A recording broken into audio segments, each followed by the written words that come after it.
নমস্কার বন্ধুরা। আমরা ক্লাস 12 এনসিইআরটি বায়োলজির যে 4 নম্বর অধ্যায়টা আছে রিপ্রোডাক্টিভ হেলথ চ্যাপ্টারটা পুরো রিভিশন করব এই ভিডিওতে। তোমরা যারা নিটের এবং জ্যানপাসের প্রিপারেশন নিচ্ছ এই ভিডিওটা তোমরা পুরো দেখো। যেই ইম্পর্টেন্ট জায়গাগুলো থেকে কোশ্চিনগুলো নিটে প্রিভিয়াস ইয়ারে এসেছে এবং জ্যানপাসেও এগুলো থেকেই তোমরা কোশ্চিন পাবে। এখানে তোমরা এই ভিডিওটা কমপ্লিট দেখো, তোমাদের সব কনসেপ্ট এখানে মোটামুটি ক্লিয়ার হয়ে যাবে। এবং যেই জায়গাগুলো বলবো এই চ্যাপ্টারে বেশি ক্রিটিক্যাল কোনো কনসেপচুয়াল জিনিস নেই, তোমাদের মনে রাখতে হবে। কিছু কিছু জিনিস আছে, দুই একটা জিনিস কনসেপ্ট, সেগুলো আমি বলে দিচ্ছি ফটাফট। এবং এখান থেকে 2-3টা কোশ্চিন কিন্তু পেয়ে যাবে নিটে, বুঝতে পারছো? এবং খুব ভালো চ্যাপ্টার এটা। দেখো প্রথমে যে এখানে টোটাল আমাদের 5টা টপিক আছে, তার মধ্যে প্রথমে এখানে হেলথের ডেফিনেশন দেওয়া হয়েছে যে রিপ্রোডাক্টিভ হেলথ বলতে কী কী অবস্থাগুলো ঠিক থাকতে হবে। রিপ্রোডাক্টিভ হেলথ বলতে এখানে কে দিয়েছে এই ডেফিনেশনটা, যে ওয়ার্ল্ড হেলথ অর্গানাইজেশন। মনে রাখবে, ওয়ার্ল্ড হেলথ অর্গানাইজেশন অনুসারে এখানে রিপ্রোডাক্টিভ হেলথের ডেফিনেশন দেওয়া হয়েছে যে physical, emotional, behavioural and social এই যে ইয়েগুলো স্টেটগুলো ঠিক থাকতে হবে। তারপর সবথেকে যেটা গুরুত্বপূর্ণ পয়েন্ট এখানে মনে রাখবে, যে প্রথম 4.1 শুরু হবে প্রবলেম অ্যান্ড স্ট্র্যাটেজিস, যে ফ্যামিলি প্ল্যানিং প্রথম শুরু হয়। ফ্যামিলি প্ল্যানিং 1951-তে প্রথম শুরু হয় আমাদের ইন্ডিয়াতে। ভেরি ইম্পর্টেন্ট, এটা মনে রাখবে, মানে পরিবার পরিকল্পনা বাংলাতে যেটা হবে। তারপর হলো ARCH, হ্যাঁ, রিপ্রোডাক্টিভ চাইল্ড হেলথ কেয়ার, এদের যে প্রোগ্রামটা, এটা কী জন্য করা হয়, যে মানুষের মধ্যে যে রিপ্রোডাক্টিভ হেলথ সম্পর্কে সচেতনতা জাগানোর জন্য এটা তৈরি করা হয়েছে সোসাইটিতে। এবং বিভিন্ন যে অর্গানাইজেশনগুলো আছে, গভর্নমেন্টাল অ্যান্ড নন গভর্নমেন্ট, সরকারি এবং বেসরকারি যে সংস্থাগুলো রিপ্রোডাক্টিভ হেলথ সম্পর্কে মানুষের মধ্যে সচেতনতা জাগানো, এবং বিভিন্ন যে মানে আমাদের যেমন প্যারেন্টস, মাতা পিতা, রিলেটিভস, আত্মীয়রা আছে, টিচার্স, ফ্রেন্ডস, এদের মধ্যে একটা সজাগতা এবং পারস্পরিক বিভিন্ন গুরুত্বপূর্ণ ইনফরমেশনের মাধ্যমে সোসাইটিকে কি মানে যে করা, সচেতন করা এই সম্পর্কে সব থেকে। তারপর এখানে গুরুত্বপূর্ণ পয়েন্টে চলে যাব আমি। এখানে দেখো রিভিশন করাচ্ছি। এখানে আমি পুরো লাইন বাই লাইন এটা করাচ্ছি না, আমরা আলাদাভাবে লাইন বাই লাইন এনসিইআরটি পড়বো। তোমরা যদি ওটা করতে চাও class line by line NCERT, যারা তোমরা নেক্সট 2025-26-এর জন্য নিটের জন্য প্রিপারেশন নিচ্ছ, কমেন্ট করে জানাবে। আমি আলাদাভাবে সেটার জন্য ভিডিও তৈরি করব। এবং আমি অলরেডি অনেকগুলো chapter line by line NCERT করিয়েছি, যারা তোমাদের নেক্সট 25-26-এ টার্গেট আছে নিট দেওয়ার। ওকে, অ্যান্ড দেখো এরপরে এখানে গুরুত্বপূর্ণ যেটা হলো নিটে কোশ্চিন আসে যে অ্যামনিওসেন্টেসিস, এটা থেকে কোশ্চিন অলরেডি নিটে এসেছে। অ্যামনিওসেন্টেসিস ঘটনাটা কি? এখানে হলো অ্যামনিওসেন্টেসিসে মানে একটা টেস্ট করা হয়, যে যখন কোনো মহিলা গর্ভবতী অবস্থায় থাকে, প্রেগনেন্ট অবস্থায় থাকে, তখন সেই অ্যামনিওটিক যে ফ্লুইড থাকে, মানে ভ্রূণটা যেখানে থাকে সেখানে অ্যামনিওটিক ফ্লুইডটা নিয়ে কি করা হয়, সেক্স ডিটারমাইন করা যায়, মানে বাচ্চাটা মানে ছেলে না মেয়ে। এর ফলে কি হচ্ছে, যে এই টেস্ট করার মাধ্যমে অনেকেই যাদের ফিমেল মানে মেয়ে কন্যা সন্তান দরকার হয় না, তাদের ক্ষেত্রে কি করা হচ্ছে, অ্যাবর্শন করে দেওয়া বা ফিমেল ফিটোসাইটটা বেড়ে গেছে, এটা বেড়ে যাওয়ার জন্য কিনা এটা সরকারিভাবে ব্যান্ড করে দেওয়া হয়েছে। এটাকে সরকারিভাবে এটা কিন্তু বন্ধ আছে। এটা কোশ্চিন এসেছে নিটে already. And some programme is a merit, এখানে এই জায়গাটা শুধু মনে রাখবে তাহলে। এখানে এই যে অ্যামনিওসেন্টেসিস সাম অ্যামনিওটিক ফ্লুইডকে করা হয় অফ দ্য ডেভেলপিং ফিটাস, যেখানে ফিটাসটা থাকে সেখানে যে তরলটা থাকে ওটাকে অ্যামনিওটিক ফ্লুইড বলা হয়।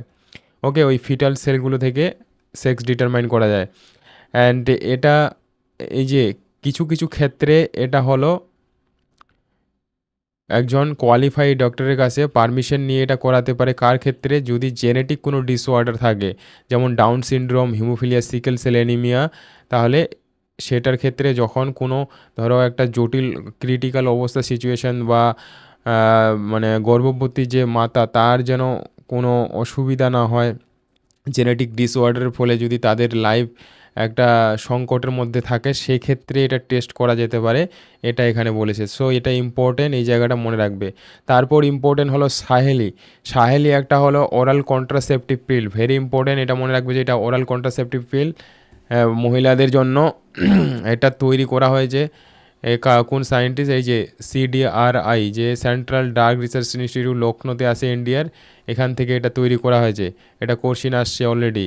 তারপরে আমাদের গুরুত্বপূর্ণ, আমরা বার্থ কন্ট্রোলে চলে যাব। এখানে এগুলো থেকে তেমন কোনো কোশ্চিন এখনও পর্যন্ত নিটে আসেনি, দরকার নেই, দেবে না। এখানে একটা যে স্লোগান, এটা মনে রাখবে, দিতে পারে স্লোগান যে হাম দো হামারে দো, মানে দুটো বাচ্চার বেশি নেওয়া। এখানে বলে দিয়েছে একটা কি, ওটা বর্তমান যে ইয়ের ক্ষেত্রে, সমাজ সোসাইটির ক্ষেত্রে একটা কি হচ্ছে, যে পপুলেশন যে এক্সপ্লোশন হচ্ছে এটার কারণে, মানে দুটো বলছে যে হাম দো হামারে দো, হ্যাঁ দুটো বাচ্চা নিতে পারো। সো এটা একটা স্লোগান দেওয়া হয়েছে। অ্যান্ড যা তারপর যেটা সরকারিভাবে যে বিয়ের বয়স, এটা তোমরা জানো, মেয়েদের হলো 18 বছর আর হলো ছেলেদের 21 বছর। যারা জানো না এটাও মনে রাখবে, বেসিক বেসিক কিন্তু স্টেটমেন্ট টাইপের যে কোশ্চিনগুলো আসছে সেখানে কিন্তু এগুলো থাকবে। ক্লিয়ার? নেক্সট যেটা সব থেকে গুরুত্বপূর্ণ, যে আইডিয়াল কন্ট্রাসেপটিভ পিল, এই contraceptive should be user friendly, easily available. Main যে কোর্সিন আসে এখানে নিটে প্রতি বছর আসছে, যেটা হলো ওরাল কন্ট্রাসেপটিভ, বা যেগুলো অন্যান্য যেগুলো মেথডগুলো আছে, দেখো a wide range of contraceptive method presently available which broadly. এখন এই যে ওরাল কন্ট্রাসেপটিভ যে মেথডগুলো কী কী আছে, একটা হলো natural traditional barrier method, IUDs, oral contraceptive, injectable, implants and surgical. এই যে এখানে এই জায়গাটা খুব ইম্পর্টেন্ট, বুঝতে পারছো, মানে জন্ম নিয়ন্ত্রণের যে পদ্ধতিগুলো, তাহলে এটা আমরা খুব ভালোভাবে, এই জায়গাটা থেকেই কিন্তু নিটে কোশ্চিন আসবে, বা জেনপাসে এখান থেকেই কোশ্চিন দেবে প্রতিবারে, এখান থেকে কোশ্চেন আসে। ন্যাচারাল মেথড কী আছে, avoiding chance of ovum and sperm meeting. তাহলে ন্যাচারাল মেথডে যেমন পিরিয়ডিক অ্যাবস্টেন্সেস, হ্যাঁ পিরিয়ডিক অ্যাবসেন্সেস ইন সাস method in which couple avoid abstinent from the coitus from 10 to 17 days। দেখো যখন মেনস্ট্রুয়াল এই যে সাইকেলটা চলছে তার যে, হ্যাঁ 10 থেকে 17 দিনের মধ্যে, কারণ 14তম দিনে কি হয়, ওভুলেশন হয়, ডিম্ব উৎপাদন হয়, যখন পিরিয়ড চলে, মেনস্ট্রুয়াল সাইকেল চলে, মাসিক যে প্রতি মাসে যেটা হয়।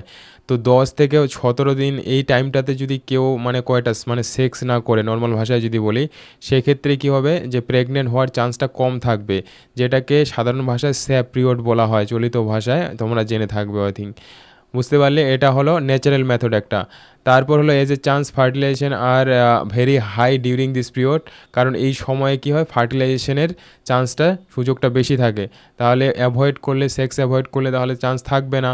And therefore abstain from the various during this period and exception could be prevented, হ্যাঁ exception can be prevented. And withdrawal method, আরেকটা হলো উইথড্রল মেথড বা কোয়াইটাস ইন্টারাপ্টাস, অ্যানাদার মেথড। এখানে কী হয়, যখন মানে সহবাস করে, মানে সেক্স করার সময়, তখন যখন হলো এই যে স্পামটা যখন বের হয়, ইজাকুলেট যখন হয়, বুঝতে পারছো, মেল পেনিস থেকে, তো সেই টাইমে কি হয়, সেক্স করার সময় যে পেনিসটাকে বাইরে বের করে নেওয়ার কথা বলা হয়েছে, যে যেন স্পামটা যেন ভিতরে না যেতে পারে, সো সেটাকে বলা হয় উইথড্রল মেথড। তাহলে এই দুটো হলো ন্যাচারাল মেথড। তারপর আরেকটা এখানে ন্যাচারাল মেথড, যে ল্যাকটেশনাল অ্যামেনোরিয়া। ল্যাকটেশন বলতে হলো যে মাতৃদুগ্ধ, যখন বাচ্চা হওয়ার পরে যে মাতৃদুগ্ধ হয়, মোটামুটি 6 মাস ধরে যে বাচ্চা স্তনদুগ্ধ পান করে কি না, অ্যাবসেন্স অফ মেনস্ট্রুয়েশন, তখন কিন্তু কি হয়, মেনস্ট্রুয়েশন বন্ধ থাকে। And method is based on the fact that ovulation, therefore the cycle do not occur during the period of intense lactation। যখন প্রথম যে স্তন্যদুগ্ধ হয়, যাদের বেবি থাকে, তখন এটা হলো প্রসেসটা, সেটা বলা হয় যে এখানে therefore the long mother breast feeding the child fully chance the conception almost লিল। এই সময় কি হয়, কনসেপশনটা হয় না, মানে কনসেপশন মানে গর্ভধারণ হওয়ার সম্ভাবনাটা খুব কম থাকে, বুঝতে পেরেছো। This method have been reported effectively only up to, এই যে এটা পিরিয়ড অফ 6 মান্থ, কত সময় পর্যন্ত, কারণ বাচ্চাদের যেমন আমাদের জানো তোমরা, কত মাস দুধ খায় একজন ছোট বাচ্চা, মায়ের 6 মাস, তাহলে 6 মাস পর্যন্ত এটা একটা কী হচ্ছে, ন্যাচারাল মেথড। তাহলে এটা হলো, এই তিনটা হলো ন্যাচারাল মেথড, মনে রাখবে, এইভাবে কোশ্চিন আসবে যে কোনগুলো ন্যাচারাল মেথড, কোনগুলো কী কী মেথড আছে। তারপর হলো বেরিয়ার মেথড। বেরিয়ার মানে কি, বাধা, যেটা হলো কী কী বেরিয়ার মেথড আছে, ovum and sperm prevent. Male যেমন বেরিয়ার মেথড কার মধ্যে পড়ে, কন্ডম। এখন ফিমেল কন্ডম হয়, মেল কন্ডম হয়। এখন দেখো এটা হলো বেরিয়ার মেথডের মধ্যে পড়ে, স্যার যেমন মেল ফিমেল কন্ডমস বেরিয়ার মেথডের মধ্যে পড়ে। কন্ডম সম্পর্কে জানো, রাবারের তৈরি হয়, লেটেক্স শীট একটা, অ্যান্ড এটা মেলেরও হয় ফিমেলেরও হয়, মনে রাখবে কিন্তু। এখানে যেমন একটা, এই যে this can prevent conception, Nirodh, is a popular brand of condom. নিরোধটা কি একটা পপুলার ব্র্যান্ড, এটা মনে রাখবে, কোশ্চেন দেবে। And use condoms has increase recent years additional benefits protecting user from. আর এটাকে ব্যবহার করা হয় আরেকটা বেনিফিট কি, যে এসটিআই আর হলো এইডস, যে সেক্সুয়াল যে ট্রান্সমিটেড ডিজিজগুলো সেগুলোকে রোধ করার জন্য। Both male and female condoms are disposable. And condoms কী হয়, ডিসপোজেবল হয়। ডিসপোজেবল মানে একবার ইউজ করে ফেলে দিতে হয়। ক্যান বি সেলফ ইনসার্টেড, এবং কি নিজেরাই এটাকে নিজেই লাগানো যায়, এখানে কোনো থার্ড কোনো পার্সন লাগবে না। সো এটা একটা কি প্রাইভেসি ক্ষেত্রে সুবিধা হয়। সো এই জন্য এটা ম্যাক্সিমাম পরিমাণে ইউজ হয়।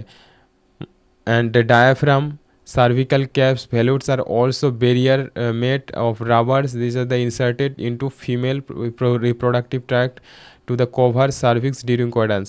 And যে diaphragm, cervical caps and velues এগুলো হলো ফিমেল কন্ডমস, অর্থাৎ এগুলো মহিলারা বা মেয়েরা এখানে ব্যবহার করে, বুঝতে পারছো।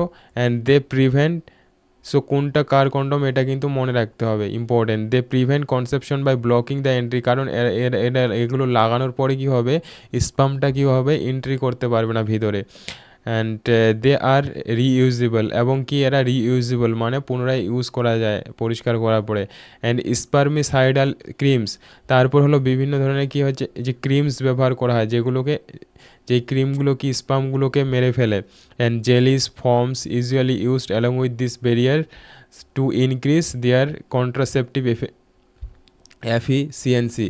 মানে ডায়াফ্রাম, এই যে বিভিন্ন ধরনের যে কন্ডমসগুলো ব্যবহার করার সময়, এছাড়াও বলছে যে বিভিন্ন ধরনের ক্রিমস আছে, যেগুলো ক্রিমগুলো ব্যবহার করলে কি না চান্সটা বেশি থাকবে যেন কনসেপশন না হয়, গর্ভধারণ না হওয়ার। ওকে।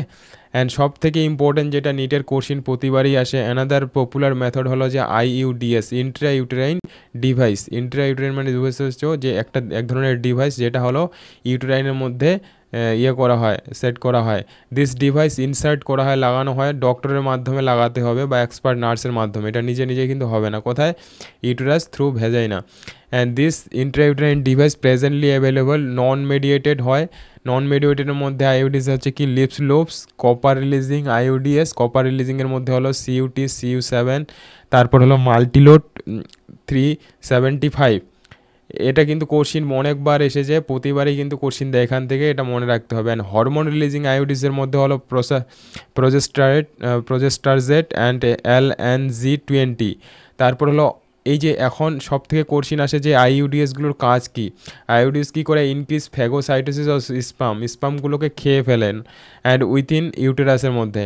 হ্যাঁ, অ্যান্ড কপার যেটা আয়নগুলো, Cu ion release suppress the mortality, sperm mortality. যে কপার আয়নগুলো কী করে, স্পাম মর্টালিটিটাকে সাপ্রেস করে, বুঝেছো, মানে বাধা দেয়। And fertilising capacity of sperm, যে ফার্টিলাইজিং যে ক্যাপাসিটিটা আছে স্পামের সেটাকে নষ্ট করে দেয়। হ্যাঁ, the hormone releasing IUDs in addition.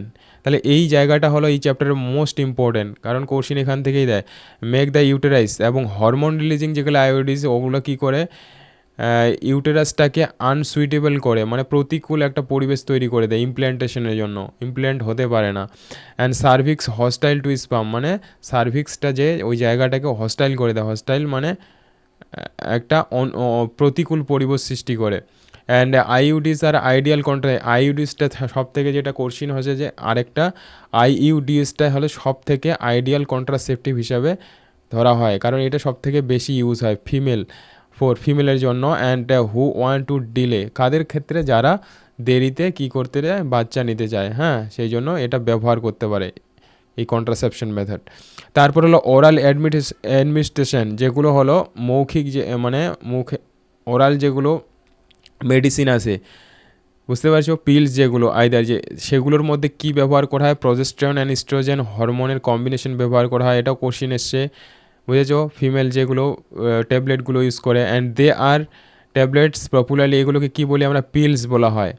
এই পিলসগুলো কখন খেতে হয়, যে পিলস হ্যাভ টেকেন, যে খাওয়ার যে নিয়মটা পিরিয়ড ফোর ডেলি, হ্যাঁ টেকেন ডেলি নিতে হয় for a period of 20 days। 20 মানে 21 দিন নেওয়া হয়। এখন 21 দিন কীভাবে নেওয়া হচ্ছে, starting preferably within the first 5 days of menstrual cycle, মানে মেনস্ট্রুয়াল সাইকেলকে প্রথম 5 দিন বাদ দিয়ে। হ্যাঁ, after a gap of 7 days তাহলে 7 দিন গ্যাপ দিতে হবে, কারণ টোটাল 28 দিন চলে। During which menstruation is occurs, এই যে বুঝতে পারলে, ধরো যেই দিন শুরু হলো মেনস্ট্রুয়েশন, প্রথম 7 দিন বাদ দিয়ে শুরু করব, তাহলে 21 দিন খেতে হবে, কারণ 28 দিন সাইকেলটা চলে। ক্লিয়ার, বুঝতে পারছো? এটা কিন্তু কোশ্চিন আসবে। It has be repeated the same, এইভাবে এটা কি রিপিট করতে হবে, এটাই বলছে যদি গর্ভধারণ রোধ করতে চাও এই ধরনের। দে ইনহিবিট ইনহিবিলেশন, এরা কাজ কি এদের, এই যে কাজটা দেবে ইনহিবিট করে, মানে যে ডিম্ব উৎপাদনটাকে বাধা দেয়, ইমপ্ল্যান্টেশনে বাধা দেয়, and as as alter the quality of cervical mucus. তারপর হলো এই যে সার্ভিক্যাল যে মিউকাস যেখানে ওখানে ক্ষরণ হয় সেগুলোকে কি করে অল্টার করে দেয়, পরিবর্তন করে দেয়, মানে পরিবেশটা ওখানকার যে এনভায়রনমেন্টটা চেঞ্জ করে দেয় যেন ইমপ্ল্যান্ট না হতে পারে। সো এই যে ফাংশনটা, এটা very very important point. Pills are very effective, পিলসগুলো ইফেক্টিভ হয়, মানে এদের কার্যকারিতা with lesser side effect effective হয় এবং সাইড এফেক্ট কম থাকে, as well as the accepted by females. হ্যাঁ, ফিমেলরা গ্রহণ করে, যেমন সাহেলি, প্রথমে একটা বললাম সাহেলিটা একটা নিউ ওরাল কন্ট্রাসেপটিভ, যেটা হলো নন স্টেরয়েডিয়াল, মানে স্টেরয়েড জাতীয় নয়। সাধারণত যেগুলো সেক্স হরমোনগুলো কী হয়, স্টেরয়েড হয়, তো এটা স্টেরয়েড নয়, নন স্টেরয়েডিয়াল। এটা কিন্তু কোশ্চিন দেবে, হ্যাঁ। আর এটা হলো সপ্তাহে একটা নেওয়া হয়, once a week. Very few side effect হয়, কম side effect and high contraceptive value, মানে ইফেক্টিভ আছে, ভালো কার্যকরী হয়। বুঝতে পারছো? মেইন পয়েন্টগুলো কিন্তু বলছে, এগুলোই কোশ্চিন হবে। ওকে, অ্যান্ড প্রজেস্ট্রন, যে progestogens alone in a combination with estrogen can use. So এটাতে বললাম যেগুলো ইঞ্জেকশনেও নেওয়া আছে কিছু কিছু, সেখানেও কী হয়, প্রজেস্ট্রন ইস্ট্রোজেন কম্বিনেশন ব্যবহার করা হয়। Alone or in combination with estrogen, মানে শুধু প্রজেস্ট্রোজেন্সও ব্যবহার করা হয়, অথবা প্রজেস্ট্রন ইস্ট্রোজেন একসঙ্গে ইঞ্জেকশন হিসেবেও নিতে পারে। And or implant under the skin, মানে কোথায় এটা নেওয়া হয় ইঞ্জেকশনটা, নর্মাল ইঞ্জেকশন যেগুলো আছে ইন্ট্রাভেনাস বা ইন্ট্রামাসকুলার, অথবা স্কিনের নিচে এক ধরনের সাবকিউটিনিয়াস যেটা একটা ইঞ্জেকশন হয়, স্কিনের নিচে এক ধরনের ইঞ্জেকশন দেওয়া হয়, সেটার ক্ষেত্রে সেইভাবেও নেওয়া হয়। Mode of action of similar that pills and their effective period much longer. And administration of progestogens and estrogens combination or IUDs within, এখানে সব থেকে যেটা ইম্পর্টেন্ট পয়েন্ট, এগুলো যে নেওয়া হবে যতগুলো আমি বলা হরমোনাল বা আইউডিসগুলো, উইদিন 72 আওয়ার্স অফ কোয়েটাস, 72 ঘন্টার মধ্যে নিতে হবে, মানে সে কোয়েটাস মানে সেক্স করার 72 ঘন্টার মধ্যে নিতে হবে, তাহলে কি হবে, ইফেক্টিভ হবে, কার্যকর হবে, ভালো। বুঝতে পারলে? পসিবল যদি প্রেগনেন্সি যদি মানে রোধ করতে চাও। এখন এই যে বিভিন্ন ধরনের কোনো দুর্ঘটনা এড়াতে, pregnancy or due to rape or casual unprotected intercourse, এগুলোর ক্ষেত্রে বলা হয়েছে। পরের যেটা মেথডটা সেটা হলো সার্জিক্যাল মেথড। সার্জিক্যাল মেথডের মধ্যে এই যে স্টেরিলাইজেশন করা হয়, এটা হলো পার্মানেন্ট স্টেরিলাইজেশন হয়ে যায় মেল অ্যান্ড ফিমেলের ক্ষেত্রে, টার্মিনাল মেথড বলা হয় এটাকে। মেলদের ক্ষেত্রে এই যে নাম দেওয়া হয়েছে এটাকে, যে সার্জারি করে সেটাকে বলা হয় ভ্যাসেকটমি, আর মহিলাদের ক্ষেত্রে এটাকে বলা হয় টিউবেকটমি। জাস্ট এখানে কি করা হয় দেখো, এই যে এটা দেখতে পাচ্ছ টিউবটা, এটাকে বলা হয় ভাস ডিফারেন্স। এই ভাস যে ডিফারেন্সটাকে কেটে এখানে বেঁধে দেওয়া হয়। এখানে কেটে বেঁধে দিলে কি হয়, এখান থেকে যে স্পাম শুক্রাণু যে উৎপন্ন হয় না, সেটা আর এই দিক দিয়ে আসতে পারে না। ধরো কেউ কয়টাস তো করছে, মানে সেক্স করলেও তার যে মানে ধরো সিমেন্টটা যে যাবে, সিমেন্টের মধ্যে অ্যাকচুয়ালি ধরো লিকুইড একটা ফ্লুইড থাকবে, তার মধ্যে কিন্তু স্পাম থাকবে না। বুঝতে পারলে? আর একইভাবে টিউবেকটমিতে কী হয়, যে ফ্যালোপিয়ান যে এই যে টিউবটা, এই টিউবটা এখানে কেটে বেঁধে দেওয়া হয়। তাহলে এখান থেকে যে ওভাম রিলিজ হচ্ছে, ওভাম যে উৎপন্ন হওয়ার পরে ওভারি থেকে এখানে ওভাম আসতে পারবে না, বা এদিক দিয়ে স্পাম প্রবেশ করার পরেও কী হচ্ছে, ওভাম আর স্পাম মিলিত হতে পারবে না, ফার্টিলাইজেশন হবে না, তাহলে এর ফলে কোনো গর্ভধারণ হবে না। বুঝতে পারলে? Very very important vasectomy and tubectomy. মনে রাখবে কীভাবে, কনফিউশন যদি অনেক সময় হয়, এটা এই যে ফ্যালোপিয়ান টিউব, ওই জন্য নাম টিউবেকটমি টিউব, আর এখানে হলো ভাস ডিফারেন্সটাকে বেঁধে হয়েছে ভ্যাসেকটমি প্রথমে। বুঝতে পারলে ট্রিকটা? সো ইম্পর্ট্যান্ট আসবে কিন্তু এখানে কোশ্চিন নিটে অলরেডি এসেছে এটা। তারপর যেটা ইম্পর্ট্যান্ট এখানে মেডিকেল টার্মিনেশন প্রেগনেন্সি, যেটা ভেরি ইম্পর্ট্যান্ট। পরের যেটা হলো টিউবেক্টমি ভ্যাসেক্টমি বলে দিলাম। এখন এই টিউবেক্টমি ভ্যাসেক্টমির ক্ষেত্রে একটা অ্যাডভান্টেজ তো আছে, কারণ এটার ক্ষেত্রে একবারে 100% কি চান্স থাকবে না যে কোনো এখানে গর্ভধারণ হবেই না। কিন্তু এটা কেউ যদি পুনরায় ধরো বাচ্চা নিতে চায়, কিন্তু সেক্ষেত্রে একটা প্রবলেম হবে। ভ্যাসেক্টমি টিউবেক্টমির ক্ষেত্রে টার্মিনেশন পয়েন্ট করে, কারণ এখানে চান্সটা খুব কম। স্মল ইনসিশন করা হচ্ছে স্কোট্রাম, এটা বলে দেওয়া হয়েছে। স্মল আমি যেটা বললাম এখানে দেখার দরকার নেই। এই যে this technique are the highly effective but reversibility is very poor, মানে রিভার্সিবল নয়, মানে পুনরায় কেউ যদি ধরো বাচ্চা নিতে চায় না, সেক্ষেত্রে এটাকে আবার সার্জারি করে বেঁধে মানে নর্মাল অবস্থায় নিয়ে আসা, সেই যে মানে সুবিধাটা এখানে কিন্তু সেরকম হবে না, চান্স খুব কম থাকবে। একবার এই সার্জিক্যাল মেথডে স্টেলাইজ হয়ে গেলে, হ্যাঁ, পরে ক্ষেত্রে কিন্তু পুনরায় নর্মাল অবস্থাতে ফিরে আসা একটা অসুবিধা আছে, এটা বলে দেওয়া হয়েছে। ওকে, আশা করছি তোমার বুঝতে পারছো সহজ জিনিস এটা। হ্যাঁ, এরপর যেটা, it is the emphasis that the selection of suitable contraceptive method should be always undertaken in the consultation the qualified. তো এই যে এগুলো করার ক্ষেত্রে ওই জন্য বলছে কোয়ালিফাইড ডাক্তারের কাছে সাজেশন নিতে হবে, বুঝেছো। এরপর সব থেকে যেটা ইম্পর্টেন্ট টপিক এখানে কোশ্চিন যেটা এসেছে, MTP medical termination of pregnancy, মানে অ্যাভারশন যেটাকে নর্মালি বলা হয়, মেডিকেল টার্মিনেন্সি অফ প্রেগনেন্সি যেটাকে ইনডিউস অ্যাভারশন মানে গর্ভপাত বলা হয়। বলেছে নিয়ারলি, এখানে একটা সংখ্যা দেওয়া আছে, এটা দেবে না। এই যে এমটিপি যেটা চালু হচ্ছে ইন্ডিয়া, এটা গভর্নমেন্ট যে ভারতীয় সরকার লিগালাইজ করে কত 1971 সালে। কীভাবে মনে রাখবে, 1971 সালে বাংলাদেশ স্বাধীন হয়, এইভাবে মনে রাখবে, বুঝতে পারলে। তারপর হয় এমটিপি। এখন এমটিপির ক্ষেত্রে আমাদের ইম্পর্টেন্ট যেগুলো পয়েন্ট মনে রাখতে হবে, এমটিপি কনসিডার রিলেটিভলি সেফ, কখন এটা সেফ, মানে অ্যাবর্শন কেউ যদি করাতে চায় ভালোভাবে, হ্যাঁ, একটা সেটাকে কখন করাতে হবে, ফার্স্ট ট্রাইমেস্টার কত সময়, মানে প্রথম যে 12 সপ্তাহ, 12 সপ্তাহ বলতে 3 মাস, প্রথম 3 মাসকে ফার্স্ট ট্রাইমেস্টার বলা হয়। And second trimester abortion is much more riskier, মানে যত তুমি মানে অবর্শন ধরো গর্ভপাতের যে যে সময়টা যেটা, হ্যাঁ, গর্ভধারণ যত বেশি সময়টা বেশি হবে, তাহলে নিচে ভিতর মানে ভ্রূণটা যেটা আছে সে কী হচ্ছে, তার ডেভেলপমেন্ট হচ্ছে। সো ফার্স্ট ট্রাইমেস্টার অবধি এটা হলো সেফ বলা হয়। সেকেন্ড ট্রাইমেস্টারে রিস্ক বেড়ে যাবে। তারপর হলো one disturbing the major MTP performed illegally by unqualified quacks are not unsafe to be control. এখন এই যে অ্যাবর্শন বিভিন্ন ধরো ছোটো ছোটো জায়গায় কী হয়, গ্রাম অঞ্চলে এগুলো যারা ধরো আনকোয়ালিফাইড যে হাতুড়ি ডাক্তার আছে তাদের মাধ্যমে করায়, তো সেগুলো কি একটা মানে ইয়ে হয়ে যায়, মানে রিস্ক থাকে প্রচুর। ওই জন্য এটা বলছে যে একটা ইলিগাল, হ্যাঁ, মেথডে যেগুলো করা হয়, হ্যাঁ। And another dangerous stand to miss use of amniocentesis, যেটা প্রথমে আমরা ডিসকাস করলাম যে অ্যামনিওসেন্টেসিস যেই এটা প্রসেসটা সেক্স ডিটারমাইন করার জন্য unborn child and frequently in the fetus is found to female, যে ফিমেল হলে সেটাকে কী করা হয়, মানে মেরে দেওয়া হয় বাচ্চাটাকে, এই যে জিনিসগুলো ঘটে এটা বলছে। তাহলে এমটিপি যে টাইমটা কখন সেফ আনসেফ, কখন মানে সেফ কোন সময় নয়, সেই জিনিসটা শুধু মনে রাখবে, এখানে কোশ্চিন দেবে। তারপর হলো সব থেকে মোস্ট ইম্পর্টেন্ট এই চ্যাপ্টারে হলো কোশ্চিন আসবে, যেটা হলো এসটিআই মানে হলো সেক্সুয়াল ট্রান্সমিটেড ইনফেকশন বা এসটিডি বলা হয়, যে সেক্সুয়াল ট্রান্সমিটেড যে ডিজিজগুলো, এগুলোকে ভেনারেল ডিজিজও বলা হয়। তারপর 3টা নাম আছে, আর একটা হলো রিপ্রোডাক্টিভ ট্রাক্ট ইনফেকশন। তাহলে এইগুলো কিন্তু মনে রাখবে, 3টে আলাদা আলাদা নাম দেওয়া হয়েছে। কী কী ডিজিজ আছে, gonorrhoea, syphilis, genital herpes, chlamydiasis, genital warts, হ্যাঁ, ট্রাইকোমোনিয়াসিস, হেপাটাইটিস বি।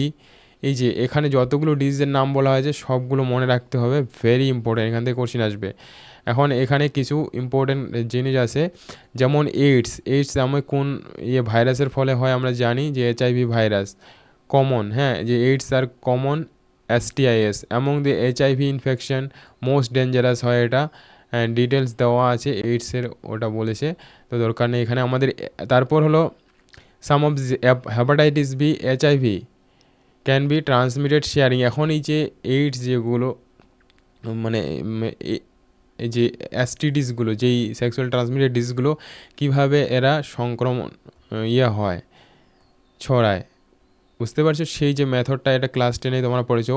হ্যাঁ, injection needles, surgical instrument, infected person, transfusion of blood, তারপর হলো ইনফেক্টেড মাদারের কাছ থেকে ফিটাসে যেতে পারে, এগুলো ইম্পর্টেন্ট, এখান থেকে কোশ্চিন আসবে। ওকে, অলরেডি কোশ্চিন এসেছে নিটে। And accept for hepatitis B, genital herpes and HIV infection, this disorder are completely curable. দেখো এটা কোশ্চিন এসেছিল নিটে, এখানে এক্সেপশন আছে যে hepatitis B, genital warts are হলো এইচআইভি ইনফেকশন, এই তিনটা ছাড়া বাকিগুলো কমপ্লিটলি কিউরেবল, মানে এই তিনটাকে কমপ্লিটলি কিওর করা যায় না, বুঝতে পারছো, এটা কোশ্চিন আসছে অলরেডি। অ্যান্ড আর্লি সিমটমস যেগুলো, হ্যাঁ, minor and include itching, symptoms কী কী হয় এই রোগগুলোর ক্ষেত্রে? ইচিং হবে, fluid discharge, slight pain, swelling হবে, মানে ওই রিপ্রোডাক্টিভ এরিয়াতে, অর্গ্যানিক এরিয়াতে, অ্যান্ড জেনিটাল রিজনে। And infected females many asymptomatic, মানে সিমটম নাও থাকতে পারে, hence many remain detected for long, মানে অনেক সময় ধরে ভিতরে তো ইনফেকশন হয়ে গেছে কিন্তু সিমটমস নাও থাকতে পারে। Absence or less significant symptoms in the early stage infection and the social stigma attach to the stage. তারপর যে সোশ্যাল যেগুলো স্টিগমা আছে, হ্যাঁ, অনেকেই এই ধরনের মানে এই যে রোগগুলো হলে কি না অনেকেই লজ্জার জন্য বলে না, হ্যাঁ, খুলে, তো এটার জন্য এটা কথা বলা আছে। Deter the infected person going to the timely detection, ওই জন্য ডিটেকশন মানে প্রথম স্টেজে ধরা পড়ে না বেশিরভাগ ক্ষেত্রে। And this could be complication letter, যখন এটা ধরা পড়ে সেক্ষেত্রে তখন কী হয়, কমপ্লিকেট হয়ে যায়। হুইচ এগুলোকে প্যালভিক ইনফ্লামেটরি ডিজিজও বলা হয়, কারণ ওই প্যালভিক রিজনে বিশেষ করে হয়, কারণ আমাদের যে রিপ্রোডাক্টিভ অর্গানগুলো আছে প্যালভিক রিজনে আছে। তারপরে abortion, still birth, ectopic pregnancy, infertility, even cancer of the reproductive tract, STI as the major threat to a healthy society. তাহলে যেহেতু এগুলো ইনফেকশিয়াস ডিজিজ, তো বলছে এটা সোসাইটির ক্ষেত্রে একটা ক্ষতিকারক, বুঝেছো? সো তারপর all this person vulnerable disease and যে ইনফেকশনটা যে কোন বয়সের মানে মানুষরা এটার দ্বারা ইনফেক্টেড হয়, সাধারণত 15 থেকে 24 বছর বয়সে বেশি, হ্যাঁ, highly among person age group. So এটা ইম্পর্টেন্ট, মনে রাখবে, বুঝেছো? তারপর প্রিভেন্ট কিভাবে করা যাবে, one should can be free infection simple principles, এই যে এগুলোর যে সেক্সুয়াল ট্রান্সমিটেড যেগুলো ডিজিজ আছে সেগুলোর দ্বারা যদি সংক্রমিত না হতে চাও তাহলে কী করতে হবে? Avoid sex with unknown partner, মানে মাল্টিপল পার্টনার বা অজানা কোনো সঙ্গীর সঙ্গে সেক্স করা যাবে না। Always try to use condom use করতে হবে। And in case of doubt one should go the qualified doctor, যদি কোনো ডাউট থাকে এবং যদি কোনো এই ধরনের সিমটমস দেখা দেয় তাহলে কোয়ালিফাইড ডক্টরের কাছে গিয়ে পরামর্শ নিতে হবে, বুঝতে পারছো? তারপরে যে সব লাস্টে যে টপিকটা ইনফার্টিলিটি, ভেরি ইম্পর্ট্যান্ট, এখান থেকে একটা কোশ্চিন আসে, মানে এই চ্যাপ্টারে যদি ধরো দুটো কোশ্চিন, প্রথম পার্ট থেকে দুটো কোশ্চিন আসবে আর লাস্টের যে টপিকটা আছে দুটো কোশ্চিন, তিনটা কোশ্চিন আসলে এরকমভাবে আসবে। ইনফার্টিলিটির যে মেথড, এখানে প্রথমে যেটা হলো, ধরো ইনফার্টিলিটি মানে বন্ধ্যাত্ব। এখন ইনফার্টিলিটি বিভিন্ন কারণে হতে পারে, বুঝতে পারছো? সো ইনফার্টিলিটির যে কারণ দেওয়া আছে প্রথমে। এখন ইনফার্টিলিটি যে ধরো কোনো কাপল ইনফার্টাইল, সো ইনফার্টাইল হলে বাচ্চা ধারণ কিভাবে করবে সেই প্রসেস এখানে দেওয়া আছে, মেথডগুলো। প্রথম তো হলো ফার্স্ট যেটা হলো ইনভিট্রো ফার্টিলাইজেশন, যেটার মাধ্যমে টেস্ট টিউব বেবি তৈরি করা হয়। এই ইনভিট্রো ফার্টিলাইজেশন এখানে ডেফিনেশনগুলো দেয়, অ্যান্ড যেগুলো মেইন যে মূল কনসেপ্টগুলো, হ্যাঁ, এমব্রায়ো ট্রান্সফার। তাহলে দেখো টেস্ট টিউব বেবিতে কী হয়ে যায় যে ইন দিস মেথড এটাকে বলা হয় যে টেস্ট টিউব বেবি প্রোগ্রাম। এখন এখানে টেস্ট টিউব বেবি প্রোগ্রামে কী করা হয় যে ওভা নেওয়া হচ্ছে, মানে ওভাম একজন কোনো মহিলা বা পুরুষ, আচ্ছা সরি, মানে ওয়াইফের কাছ থেকে হতে পারে, অথবা ডোনার ফিমেল অন্য কারো কাছ থেকে হতে পারে। অ্যান্ড স্পাম নিতে হবে কার কাছ থেকে? হাজব্যান্ডের কাছ থেকে হতে পারে, অথবা ডোনারের কাছ থেকে, মেল ডোনারের কাছ থেকে নিতে পারে, হ্যাঁ। অ্যান্ড নেওয়ার পরে তাদের কি করা হবে? ফার্টিলাইজ করার পরে ইনডিউস করা হবে, আর ইনডিউস টু জাইগোট ফর্ম করে সিমুলেটেড, হ্যাঁ, কন্ডিশন ইন দ্য ল্যাবরেটরি, মানে ল্যাবেই কী করা হবে? জাইগোট ফর্ম করা হবে, গ্যামেটগুলো মিলিত করে জাইগোট ফর্ম করা হবে। ওই জাইগোটটাকে হলো ট্রান্সফার করা হয়, জাইগোট আর আর্লি যে এমব্রায়ো তৈরি করা হলো আপ টু 8 ব্লাস্টোমিয়ার পর্যন্ত, সেটাকে ট্রান্সফার করা হয় কোথায়? ফ্যালোপিয়ান টিউবে, বুঝতে পারলে? সো এই জন্য এটাকে বলা যায় জাইগোট ইন্ট্রা ফ্যালোপিয়ান ট্রান্সফার। জাইগোটটাকে ফ্যালোপিয়ান টিউবে ট্রান্সফার করা হচ্ছে ফিমেলের। And embryo with more than যদি 8 ব্লাস্টোমিয়ার বেশি হয় তাহলে সেটাকে তখন ট্রান্সফার করা হবে ইন্ট্রা ইউটেরাইন ট্রান্সফার। দেখো যত ছোট অবস্থায় থাকবে তখন কি ওটাকে ভিতরে আবার মানে বড় ডেভেলপ অবস্থায় থাকলে সেটাকে আমরা ইউটেরাইন ট্রান্সফার করব। যে to complete its further development embryos formed in vivo fertilisation. In vivo fertilisation হচ্ছে যেটা শরীরের ভিতরে হয়, ইন ভিভো, ইন ভিট্রো মানে বাইরে, বুঝতে পারছো? ইন ভিভো মানে যখন ফার্টিলাইজেশন শরীরের ভিতরে হবে। আমি এগুলো সম্পর্কে লাইন বাই লাইন ডিটেলস আলাদা ভিডিও তৈরি করব, এটা কিন্তু রিভিশন করাচ্ছি, ওই জন্য আমি তাড়াতাড়ি বলছি জিনিসগুলো। যারা তোমরা এনসিইআরটি আগে পড়োনি ভালোভাবে তাহলে কিন্তু তোমাদের বুঝতে অসুবিধা হবে, কিন্তু এই জায়গাগুলো পড়ো, এগুলো থেকেই নিটে কোশ্চিন হবে এবং জেনপাসে কোশ্চিন হবে। ইন ভিভো ফার্টিলাইজেশন হলো fusion of gamete within the female body, okay, and also could be transfer of assist, তো এটা বলে দিচ্ছে। তারপর হলো তাহলে এটা হলো জিফট প্রসেস ছিল, তারপর হলো গিফট, GI, এটা ছিল ZIFT আর হলো GIFT। GIFT মানে হলো গ্যামেট ইন্ট্রা ফ্যালোপিয়ান ট্রান্সফার, মানে গ্যামেটকে ট্রান্সফার করা হচ্ছে কি ফ্যালোপিয়ান টিউবে, বুঝতে পারছো কথা? এখন এই যে এখানে ডেফিনেশনটা দেবে, of another female who can not produce one, কার ক্ষেত্রে যে বাচ্চা উৎপাদন করতে পারে না, বাট ক্যান প্রোভাইড, কিন্তু কি হচ্ছে প্রোভাইড, তার যে পরিবেশটা সেটা বাচ্চা মানে বড় হওয়ার ডেভেলপ হওয়ার সেখানে সেটাকে দিতে পারে, সুইটেবল এনভায়রনমেন্ট দিতে পারবে, কিসের জন্য? ফার্টিলাইজেশনের জন্য, নিষেকের জন্য।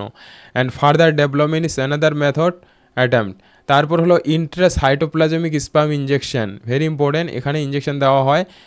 And another specialise procedure to form a embryo in laboratory, ল্যাবে ইমব্রায়ো ফর্ম করা হয়, ইন হুইচ স্পাম ডাইরেক্টলি, স্পামটাকে কী করা হয় ওভামের মধ্যে ইনজেক্ট করা হয়, বুঝতে পারছো? And infertility cases another either due to inability of male partner. এখন ইনফার্টিলিটি বান্ধবতা কিসের জন্য হতে পারে? যদি অক্ষমতা থাকে মেল পার্টনার ইনসেমিনেট করা, মানে যদি স্পামগুলো ভিতরে ঠিকমতো না যায়, ওকে, ইয়ের করার সময়, কয়েটাস করার সময়। Female due to the very low, অথবা স্পাম খুব কম উৎপন্ন হচ্ছে ইজাকুলেশনের সময়। অ্যান্ড কুড কারেক্টেড বাই, এটাকেও কারেক্ট করা হয় কিসের মাধ্যমে? আর্টিফিশিয়াল ইনসেমিনেশনের মাধ্যমে, AI টেকনিক।